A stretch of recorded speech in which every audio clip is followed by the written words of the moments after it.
700 islands wrapped in turquoise dreams. Every voice matters, every soul redeems. With a heartbeat broadcasting truth across the waves. Information, liberation.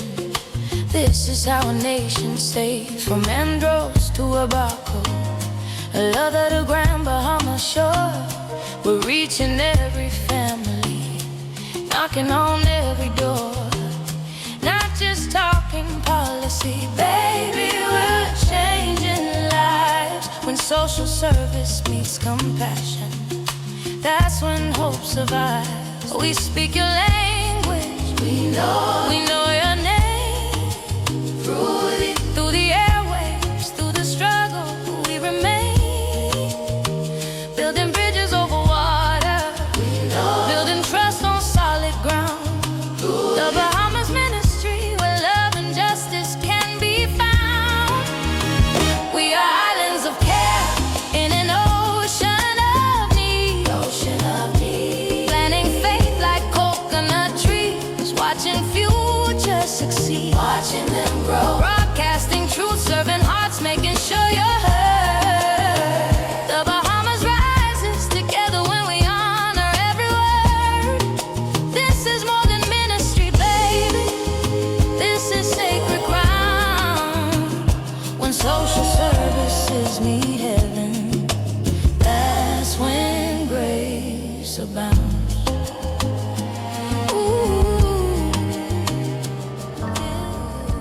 We are on our way to Freeport, Grand Bahama, the second city of the Bahamas. This island is the industrial capital of the Bahamas due to its strategic location near to the United States. It is a tax-free zone under the Hawksbill Creek Agreement, offering significant incentives, and has a world-class logistic infrastructure, including deep water ports for transshipment and a major ship repair facility, making it ideal for trade, manufacturing, and international business. However, natural disasters are major contributors to undermining the quality of life for many Grand Bahamians.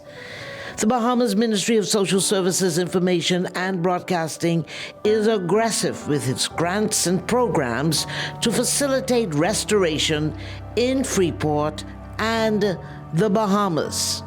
In the first of a two-part series, we speak with the Permanent Secretary of the Ministry of Social Services, Information and Broadcasting, Mrs. Phedra Rahming-Turnquest, and the Permanent Secretary of the Ministry of Grand Bahama, Mr. Joe Lewis.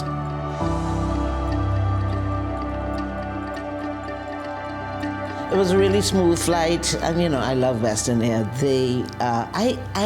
I can tell you that the best pilots in the world are Bahamian pilots.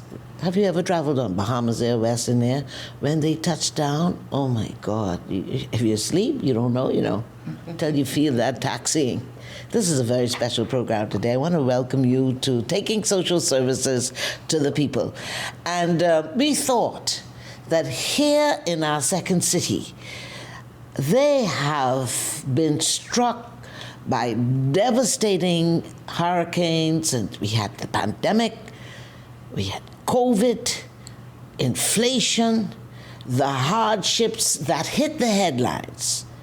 But we seldom remember that the pain, the loss, the damages inflicted as a result of the natural disasters that complicate a number of other things. I can tell you, we have not even looked at in another program, we will do that, of what happens when we lose our jobs, when we lose our homes. It impacts our socioeconomic environment.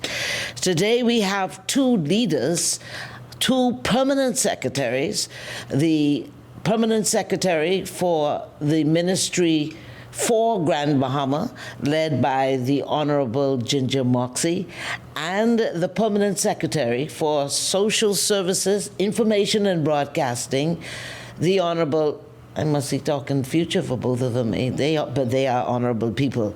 Mrs. Phedra Rahming-Turnquest. And I have to give you a little background because it looks like they're following one another. I want to welcome my former permanent secretary. It's how I was introduced to the consultancy position at Social Services, and was always a joy working with you. I always tell him he looked like my grandfather, L.G. Bethel, who, by the way, was in West End. And so my mother was born in West End, and then they moved into Nassau. So I want to welcome you, Mr. Lewis, to taking social services to the people, where you now are here with my permanent secretary. They follow each other, but we'll talk about that, right? How are you all doing? I'm well, thank you, Debbie. Thank you. So you all planning this? You all follow each other? What's happening here? I don't think we plan it. I think we're going to follow each other to retirement. Retirement. And guess what? We both just discussed that this morning. You tired? What's the path to retirement? I think most of us who've spent considerable years in the service period, and particularly at the level of a permanent secretary, you ask the question, if you're tired, you get tired at times. Is it rewarding, though? It most definitely is. And so you don't feel it. The time passes oh so quickly. My colleague has, I'm sure, in the same range of nearing the 40 years, and myself, 37 this year, moving into 38 years of service. And so we don't grow weary. We get a little disturbed at times, perhaps, but we keep going. We keep going and pushing and giving it our best effort. Yes, Louis, how has it been for you? For me, I'm looking forward to retirement. I spent most of my time. How many more years? Basically to 40 years. But I spent 30 of those years in education, touching on just about every island in the Bahamas except Rum-Key. And so I think I've done my service to the country. Now you are providing a service in terms of leadership and managing environments where there are growing demands for shelter, for food, for health. I just got something on my email yesterday. A Bahamian went into Florida, had a heart attack, went in the hospital, and they said the bill is over $100,000 and they need $5,000. These are the kind of now urgent needs that you have. Or we don't have anywhere to go in Grand Bahama. We were just told about a situation where someone goes into the hospital. They find that the mother who's sitting there with a 3-month-old and a 1-year-old is homeless. How do you deal with these urgent matters where, just in the Tribune, Hands for Hunger said they are up from 5,000 registered Bahamians needing food? That's a lot. So if Hands for Hunger got 7,000, I don't know what you have here in Grand Bahama. What do you say to describe the demands that are on your office here in Grand Bahama? You had 4 catastrophic Category 5 hurricanes, yes. How do you manage in this environment? Well, the need is great. We would have thought that by new infrastructure, Carnival Key opening up, we would see a decline in persons coming to ask for assistance, but that has remained steady. We are assisting persons with food, similarly to social service. We're assisting with temporary accommodations, having to assist persons to fly to New Providence for health purposes. And so our ministry is not one just of administrative duties where we take care of the needs of the other ministries and departments in Grand Bahama, but we touch the ordinary person who have real needs on the street. As you're aware, any good government duty is to take care of the poor. And social services basically provide that safety net with those type of things in terms of rental, temporary shelter, food, clothing, etc. We try and assist where we can as well. So what's the difference between the lab, the co-lab that's under the Ministry for Grand Bahama and the Ministry of Social Services, Information and Broadcasting? Well, when persons come to us, we first check with social service to make sure that they haven't been there or whether or not they are in social services system and receiving aid as well. And then we try and help them based on what they're asking for. So who qualifies to come to you? Anybody in need. We've had mainly women, battered women, women who are the sole breadwinners of their homes, can't make ends meet. We not only find shelter, but we also give them employment. It is at minimum wage based on where they qualify, but at least at the end of the time when they have to relinquish the shelter, they would have sufficient funds to accommodate them in terms of last month rent. And so we're able to get them back on their feet. Turnquest, speak to how this ministry intersects with social services. That's the national covering for the socioeconomic needs. Well, in the case of the Ministry for Grand Bahama, and I would say so for other ministries, they all have specific targets, I would say. But in this instance, we have worked as partners. We've sat down on occasion to discuss, who is going to be the contact person to make what P.S. Lewis and his team is trying to assist with easier for the public. In our system, you heard the reference to checking with social services. The double dipping aspect is not perhaps too much of a concern because it is possible that what we give may be insufficient, and that may be up to their determination. But in our case, there are qualifiers, there is a criteria to be met.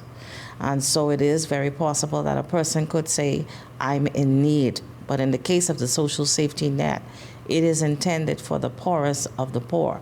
So there are factors to be considered and to determine that. And a lot of people are sometimes, I would say, turned off, put out, become angry, and they say they act as if this is their money, this is our money, this is the people's money. It is the people's money. It is the people's money because it's being contributed by the working population. And also, you have to recall that you can't help everyone. There is limited amounts of funds.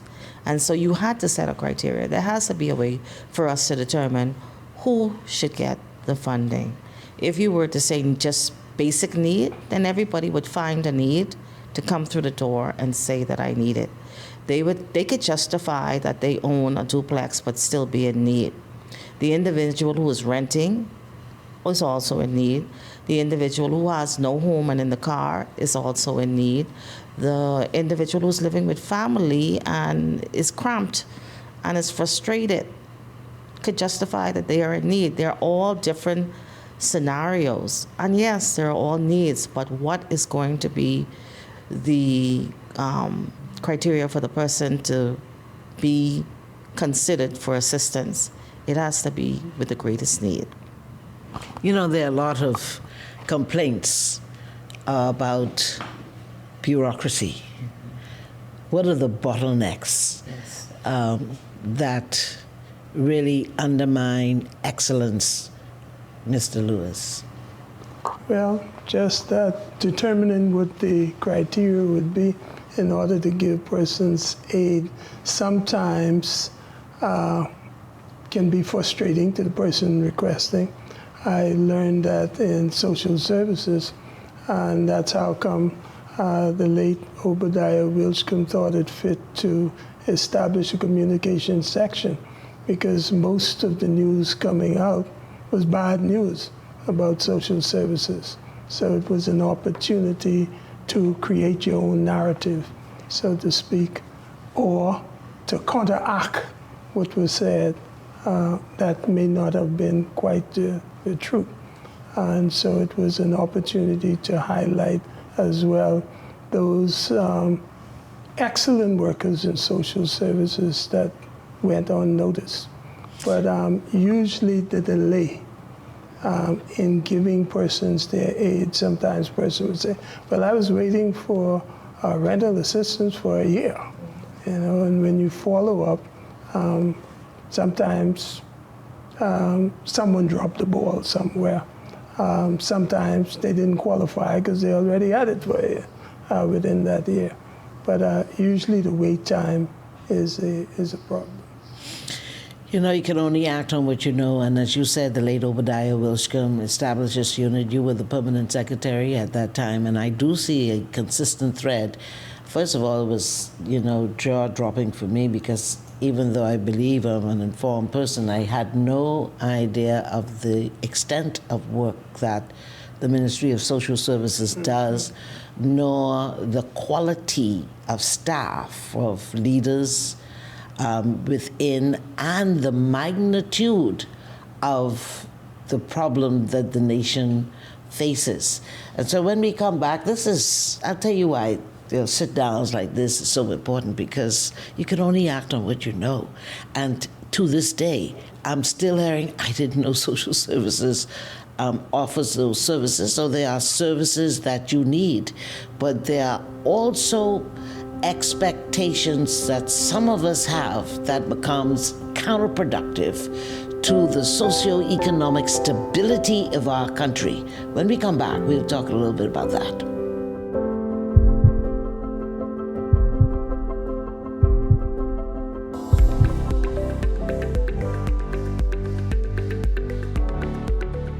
The Ministry of Social Services, Information and Broadcasting is partnering with the Bahamas Christian Council to help build stronger Bahamian families. I believe that our ultimate experience in living begins with God and family. Our purpose is to facilitate, guide, inspire, and equip you to have a better life. And a strong family foundation begins with each of us trying to become better individuals.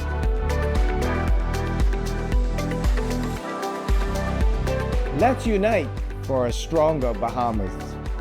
This message is brought to you by the Ministry of Social Services, Information and Broadcasting, the heartbeat of the nation, leading Bahamians from dependency to self-sufficiency to economic empowerment.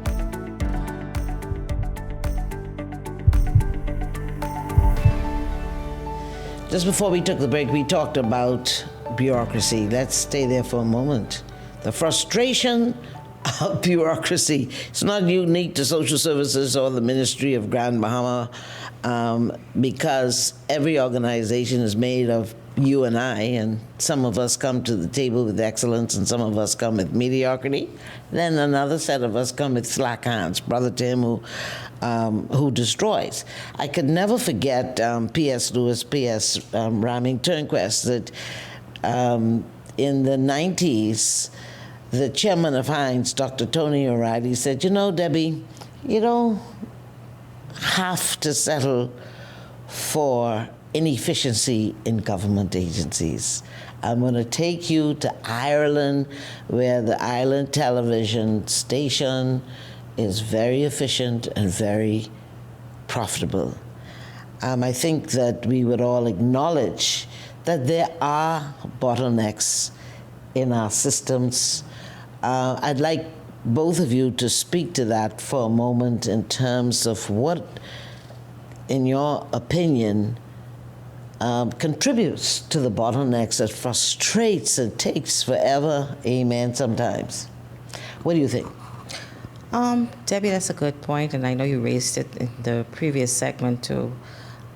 I would say from the standpoint of social services and even with some other ministries, the system itself in which the workers find themselves working are sometimes outdated. They're antiquated and they need to be revisited. The policies that govern them, the way they are able to operate. So they're outdated. Every time you have to be seeking to be creative and trying to expand, stretch the policy. Something is a little wrong there, or it's an indicator that you have to go back and see why you have to do it. And I always say that to teams when I go and place the different ministries. If that is your indicator, then how long have you been doing it? Have you seen an increase in a certain area? Have you found that it's changed around the years? And perhaps now you need to just reshape it. Well, we want to reshape it. Well, then you need to recommend it. Once you recommend and there is a discussion, then the policymaker can have a discourse and they can start to think about how it's going to be reshaped. And I think that is where we find ourselves at social services. Many of these governing points have been around for a very long time. Only in recent times when we came against Dorian, COVID, two unprecedented events, I would say for me, because I was in the chair at the time, if a system was already weak prior to some things like that happening, all of the cracks are going to be exposed, and that is exactly what happened to us. Our teams were stretched beyond limits, and you simply had to recoup fairly quickly, and that is what we did. We created hybrid systems to survive what we were in. We were asked to address furloughed workers. We weren't used to running two systems at once, ours, and then having to look at a separate group of workers who were put off because of COVID and the like. And so you had to pivot, so to speak. And in doing so, you had to find creative means. You had to figure out, well, if people won't be going to the banks and doing some things and we're locked down, how do we get the payments made? Even our own government treasury system had to come up with a different way of functioning and working during a COVID environment, and it forced us to work similarly. And so we found that digital wallets, but then after you've made those changes, you then have to pause. And that is where we find ourselves now. You have to pause and look at the system and start to flow the bottlenecks. What's happening? Yes, I don't have enough staff. They'll tell me that all the time. I need more staff in this section. I need more staff. So you do your recruitment. Now, question, why can't you keep your staff? You can't keep your staff maybe because sometimes I say contamination by those who are frustrated and people just aren't willing to work in that environment. And also the conditions of work, it's really hard. Social work is a profession and it's not easy. It is not easy to see those things every day, the abuse, to hear the cries of others. And also the others who think that you're just a slacker, And so some of the attitude you see that the public speaks about, I think, comes out of frustration at times. I would say that. And others, there are bad apples. We would all, I'm sure, my colleague would admit, we don't have perfect ministries. You will always find persons there who are just simply a bit different than we would like them to be. And we are all working on it. In our system now, I don't want to reveal too much because we're going to tell the public in due course about some things that are coming on stream. But we've always been highlighting training. In my minister's budget communication last July, he said to staff, you will get increased staff. That has started. You're going to be exposed to training. That has started. A team went into Canada to be privy to the workshop on homelessness. Another group will probably be privy to other topics. It does not have to be overseas. It could be in country where we bring the expertise in or afford you the opportunity to have think tanks to really work towards reducing the bottlenecks and how we can solve our own challenges. And this is what we have been trying to do incrementally. Now, part of it is also resources, because I can recall us saying that we needed more vehicles. The recently retired Director of Social Services, before she left, I said, listen, from P.S. Lewis' time, you were asking for vehicles. Now, you got your vehicles. Here are your vehicles. I mean, they were so thrilled. They took the pictures of the vehicles and everything, and they said, you know how long we've been asking for these? Then it was, my officers need cell phones. Things like vehicles, cell phones, they're not procured by your agency. You have to go someplace else and you have to say, this is my justification for the things that I need. And your request has to be viewed across the spectrum with everyone else, because that's just how it works.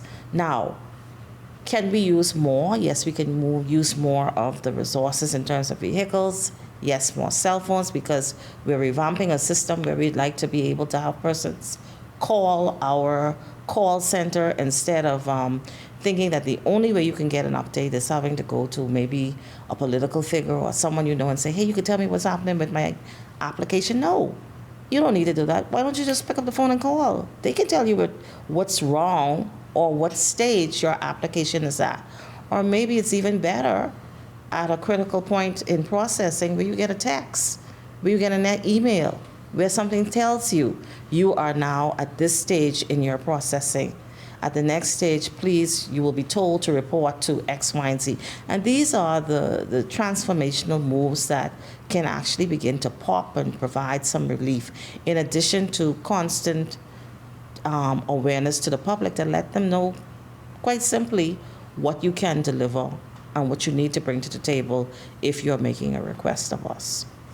Yes, Louis, this is relatively a new industry or a new ministry.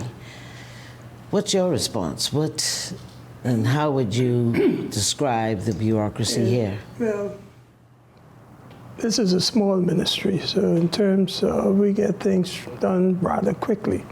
But the inefficiencies in the system has to be laid at our feet.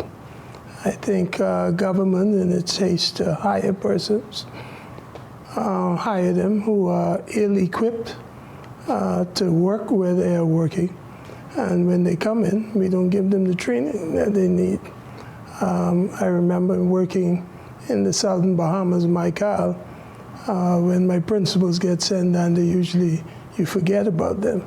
So I made it a habit to take them to ASCD every year, Association for Supervision Curriculum Development, and ensure that they get the necessary training regardless of where they were in the Bahamas. I think we have to concentrate more on that. So we shouldn't be concerned or be surprised when we get, say, to customer service and they don't approach you in the way you expect them to approach you. They haven't been trained to approach you in that way. We pick people up because they need a job, we give them a job, but they themselves sometimes don't take that job seriously. So I think training is the core of our inefficiencies. That's a powerful answer. And what then would you say it's going to take to place a priority on training, saying all you're getting, get knowledge?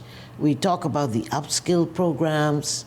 Do people place the kind of value of even sitting down like this? I mean, to want to know how this is empowerment in knowing what you can do, what you have access for, what are we going to do to change? I remember coming up in my years from ZNS from 1980 up until the 90s, there was a commitment and a culture to training in the public service, and let me even go back further in the 70s with the late Kelsey Johnson and Charles Carter, Ed Bethel. They had to go to Canada.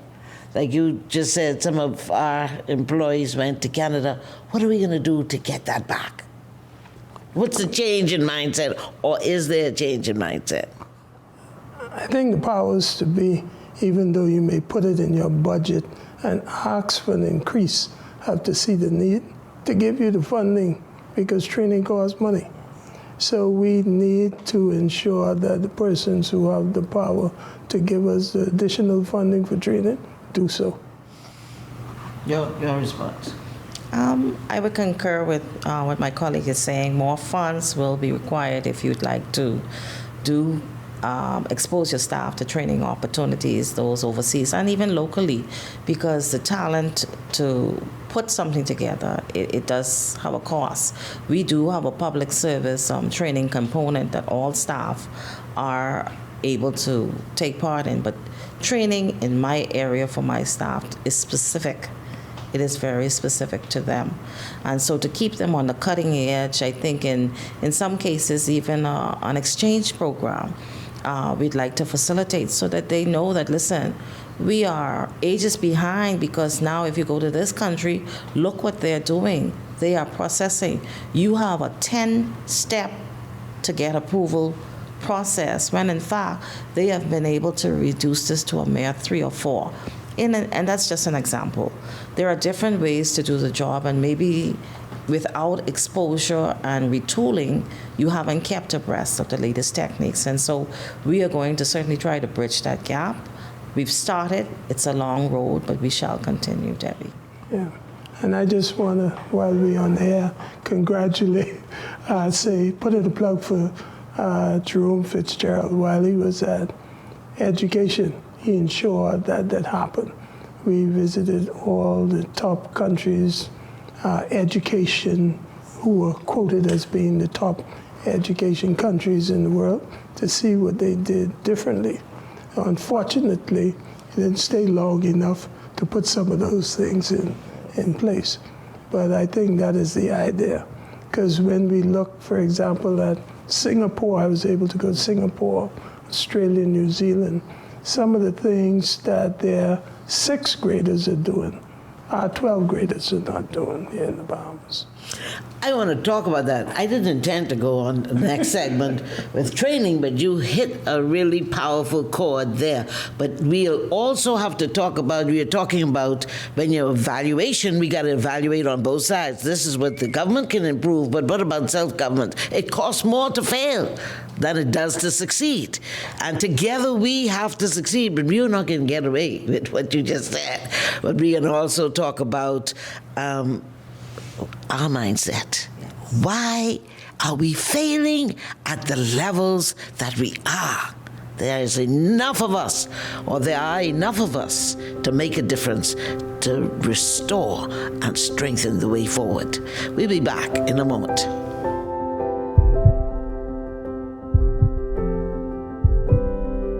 Strong family bonds provide a crucial support system, often filling the gaps that might otherwise lead to reliance on social assistance. If we get the family structure support system right, you won't see adult children willingly putting their parents in senior citizens' homes. You won't see anyone putting children up for adoption. We should be the safety net for when the family begins to have some challenges.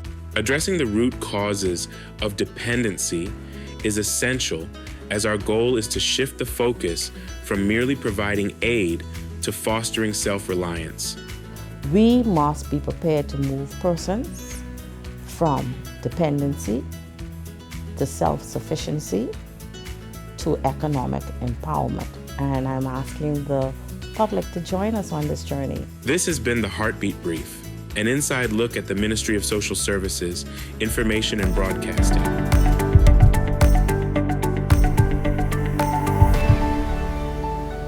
Welcome back. Boy, time flies, because wealth is in knowledge. And I'm sitting here and I am learning. So happy when we took the break, B.S. Lewis was talking about how advanced other nations are. He made some comparisons and he identified some countries. I could not really help reflecting when you called Singapore, Australia, Japan. I've been to all of those countries. And if we look at, except Singapore, but I've traveled there through the books. And one of the things about Singapore is that they got their independence from Malaysia in 1965. We're only 2 years older than them. And it's not to compare, but it's to assess what the potential is. 1 in 6 Singaporeans are millionaires. And they really focus on education. They determine what it is that they want. Yes, and you also talked about Australia. I traveled to Australia. Oh, that is one of the most beautiful countries. The green, they're in the top 10 most wealthy countries in the world. And there's something that is consistent with countries that are economically stable and thriving. They have great educational systems, they believe in training, and they submit to values. Every one of those 10 countries. But you also talked about how they really excelled with their children, though you didn't use this country as an example, Japan. Japan is doing something that is very interesting. They have shifted their model a little bit to have their children, before they learn subjects in preschool, manners. I'm wondering, your basic manners and respect for authority. We were such a respectful people, and profanity is no problem in the public space. Casing out authority is no problem. Dishonesty is no problem. How does this contribute to the socio-economic decay of our country, Mr. Lewis? When I was a boy growing up with my grandfather in North Andros, if I passed a neighbor, I had to speak. If I passed back 2 minutes later, I better speak again, because you would hear them say, that no manners, boy of Ashton on, and then they would report you. But that is part of our problem. I think, too, then we had more of a nuclear family setting than now we have single-parent family, which is a contributing factor. Single parent really don't have that time to put in to the kids that two parents have to put into the kids. But I used to tell my teachers when I served as a principal, when your child fails, everybody fails. The principal, teachers, the parents, because somewhere along the line you could see where this child is going. So there should be some intervention to curtail that or to assist in turning that child in another direction. And so when we see the community going in a certain direction, the community, school is like a microcosm of the community. So whatever's happening out there, gonna happen there. And so we are failing as a community, whether we admit it or not. So we need to go back to some of our traditional values. That's so powerful, because the PS to the other PS, he made some very important points, including the number of single parents and the horror stories of having little children abandoned in their cars, or on social media we have seen the really highly abusive and horrific instances with a mother beating a child against the wall. Speak to what we're going to do to restore our foundation and the culture of integrity of my grandparents on both sides. And like you said, P.S. Lewis, when you go down, you had to say yes sir, yes ma'am. Any older person who was an aunt and uncle, a friend of your parents, you had to say auntie and uncle, and gee, everybody call it Debbie. What is this? Well, Debbie, first of all, we assume that parents know how to be parents. The parents of old saw what their parents did, and of a particular age group, that was fine. They were considered good parents. We grew up at times where our neighbors in the community, they knew each other. and they actually became friends. They were more than neighbors. And so what the spillover that resulted was that the children became very close-knit, and the neighborhood itself became a support system. You didn't mind that Miss Sonia didn't have mayonnaise, and there was no embarrassment to say, Lord, I short on mayonnaise and my potato salad almost ready. Tell so-and-so, send me some mayonnaise. And so those are the sharing type of things that happen in the communities of old. Today, do you know your neighbor? Number one. Today, what is the average age of a parent? It's not the factor whether it's a single family home, because you could have someone still playing a very strong role of the absent parent to ensure that that child is well nurtured. It is the deterioration of the village. And so how do we do that? How does the state now have to step in and be asked to actually raise children, to assist in raising them, to step in? And so what's happening now, we have a Stronger Family campaign going on where we start from the ground level with partners, the Christian Council, and engaging other partners to become a part of community support efforts. We are the entity, the Department of Social Services, charged with the national parenting program. And so we offer parenting classes. By the courts, they sometime would be referred. However, if you are interested, you can still come and request to be a part of our parenting program. I participated in one of the graduation exercises, and there was actually a policeman there, and he spoke to his challenge. And he said, you can imagine me as a police here, because in my old age, I now have a young child. I have children, one is a doctor, one is this, but I somehow have this little child, and they told me what I did with the rest is inappropriate now. I can't talk to him like that. I shouldn't be disciplining him like that. And he said, at first, of course, I answered back, but I have to say that what was shared in your class was so useful. I encourage anyone who's interested to please take part in it. So there are efforts that we are making to ensure that the public is equipped, that those who don't know, but it also takes each one to reach one. If you see someone disciplining a child, and in this day and age you may be a little frightened, you could say, you don't gotta rough him up so much. And to be shouting at a child, to be using profanity with a child. This is why children are so easily persuaded to say it. How it would be a shock to hear a 5-year-old curse. But now they do it with such skill that your jaws drop open. And you say, how do you know this? How did you get this? It's your environment. Your environment. You are a product of your environment. And to help that child not be what their environment looks like takes an intervention by others who are concerned, not others who are simply wanting to record on a cell phone and post to social media. No, others who are truly concerned and will say, how can I help? Not who in the government is supposed to be doing this.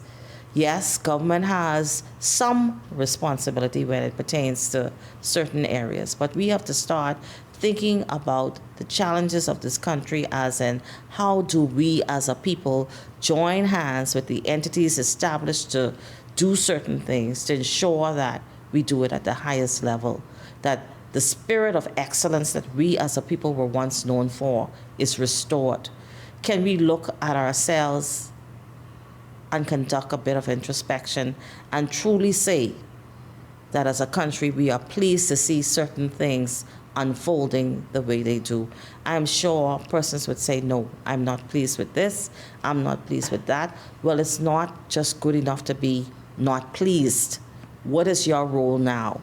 What is going to be your responsibility to help meet us halfway to get some things started and to make this country better? Time is gone. You believe that? Already. So we're going to have some final thoughts, because you hit on a very important point. What I call it is entitlement. Yes. The you owe me mindset. No mind if you've made any contribution to earn the right to have access to opportunity. But there are people who have been on the social services line for 34, 35, 36 years, and then it's a generational pattern. We were not born to be permanent residents on the welfare line. It's why social services looks to inspire us to move from dependency, self-sufficiency, to economic empowerment. There's just a few more minutes left. I want you to stay with us. I don't think this has ever happened, that in the private sector, we can say they're the two CEOs of two of the most powerful ministries led by very strong ministers that's putting us on a course that can restore this great little nation on a path that we are headed. The trajectory is up. But we got to touch on that entitlement mindset just for a moment. We'll be back in a moment.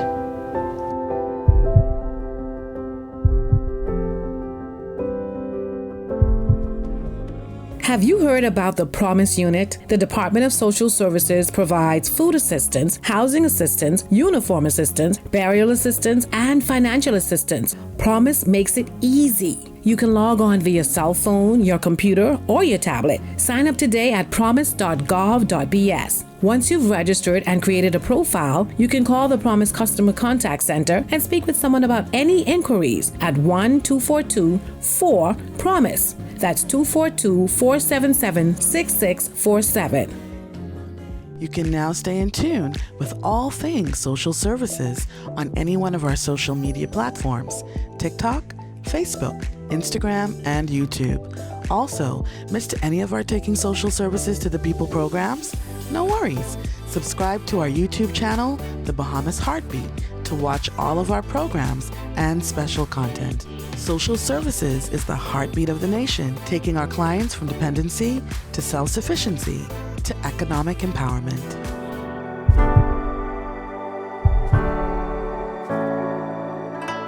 Our final segment, we talked about the inefficiencies of government. But one of the things that I've learned to understand that the greatest governance begins with self-governance.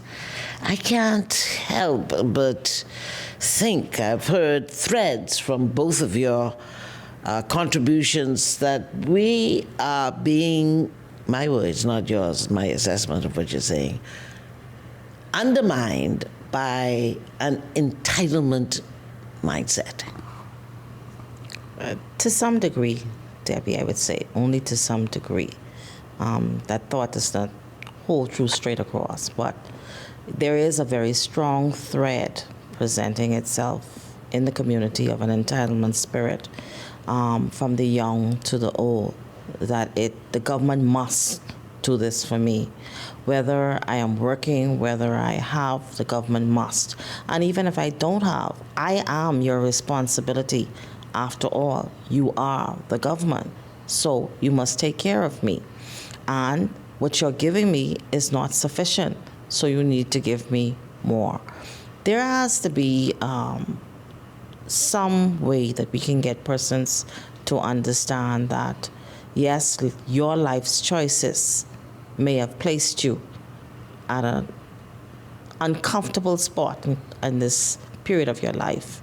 And yes, persons may be able to help you to some degree. They cannot continue to help you indefinitely, though.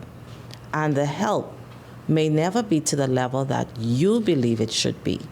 There has to be some way that, one, others step in, and two, that you honestly try to make a way to help yourself. And I'm not saying that genuinely some people don't try. Sometimes they try, and in spite of their best efforts, it simply falls short.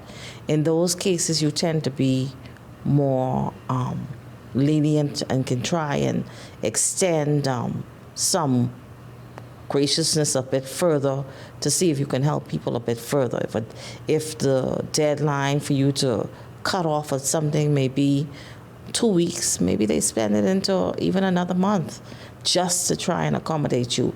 But it cannot be that on every occasion there is an excuse as to why you have not done what you have promised to do to help join others to help you in making your own life better.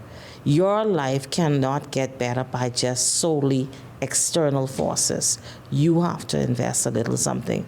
And investment is not easy. In some cases, they could tell you investment in yourself is studying, staying up late instead of partying. The children can tell you that. You know, I had young persons that I had occasion to speak to, and they'll say, but I wanted to play this and I wanted to do this, but my mother said, no, you can't watch the television. Through the week you have to be disciplined. You have to do that. And that buzzword, discipline. And how do you get adults to be disciplined as adults? It's very hard. So the younger you find persons, you start to prune them, to shape them, to pour into them so that they are able to understand that, listen, if I do this, this is more than likely going to be the result.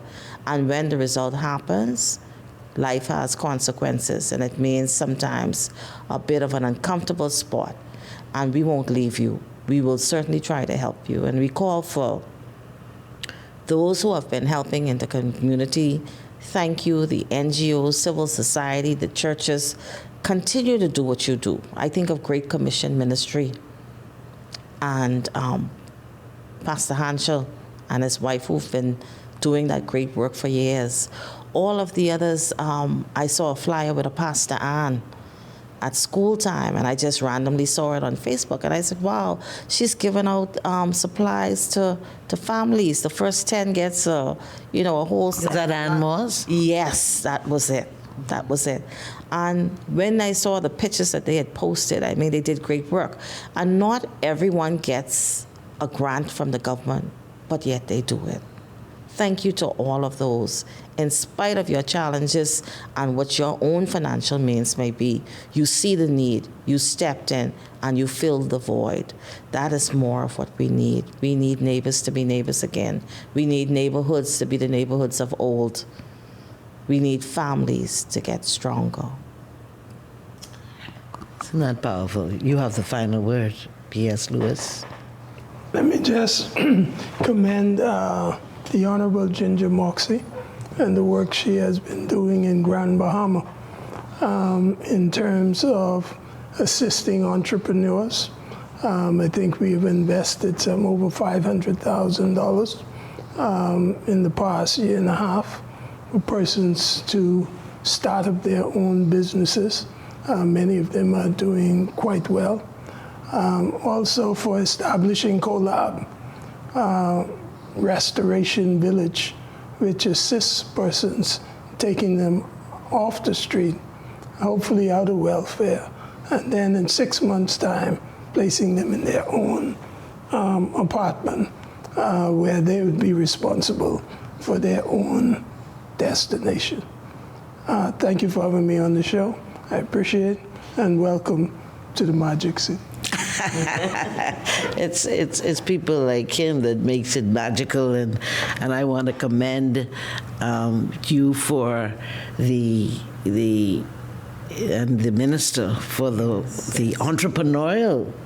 I think we have two great ministers, you know. Almost definitely, because I also want to take the opportunity to recognize the support of our Honorable Minister, Miles LaRoda.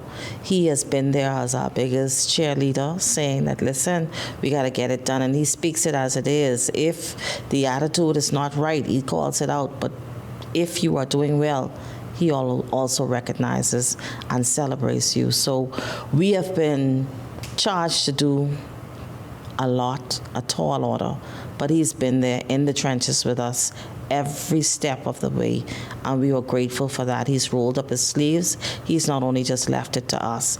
And when there are programs, he's there inquiring, what's the graduation rate? How many persons attending this time? And so we were grateful to have leadership like his at the helm, and I must say, recognition to the late Obadiah Wilchcomb, who I worked with very briefly before I left the portfolio, just a few short months. And even in that few short months, he had great plans for the ministry. And so it has been my pleasure to see some through what my colleague left for us to take it to fruition and to even go beyond or in a different direction where it complements some of what the original ideas were. But we say thank you to the leadership of the political directorate, the ministers. We gotta go. I mean, I could stay here a little longer, and I've said it before. It's very easy to describe a problem. It is also very easy to talk about what you don't like, and perhaps a part of restoring is to remove our feelings about how we feel about someone, respect the office. If they're doing a good job, don't feel that it's political, that you're only saying it because, no. And I work very hard to be integrous in what I do. Call the good, good, the bad, bad. And I can truly say that I have had the experience in working with this permanent secretary, Joel Lewis, and now my current permanent secretary, Phedra, Rahming-Turnquest. As a matter of fact, I worked with her years back, and she's been very consistent, always very helpful. And Obadiah Wilshcombe, the Honorable, I'm here because of him, and I'm grateful to him as well. I am so pleased with the leadership that Minister LaRota is providing. And, I don't know if you noticed, P.S. Lewis, I knew the Honorable Ginger Moxie when she was Vice President of the port. And when I hear you talk about the empowerment, because sovereignty means ownership, 500 is a lot of people to empower. Now, I know that Bahamians, when we show up with our best, we are among the best in the world. That's what we are doing. We are building so that we can build on the legends of our country to realize the vision of this will be the greatest little country in the world. I want to just leave you with this thought that, we were born to be great. We were born to be rulers of industry. And we're only going to do it when we help each other succeed. We're not here to compete, we're here to complete. That's why I honor the collaboration. I don't think, this looks simple, I don't think I've seen permanent secretaries sit together and talk about how they work in different ministries. And so I think the future is bright, and we can move those who have been marginalized, sometimes by circumstances that they can do nothing about, all these hurricanes and other life that happens and health issues, and find themselves in the pit. We can get to the palace. We are moving this country together, you and I, from dependency, self-sufficiency, to economic empowerment. See you next time. Thanks for watching.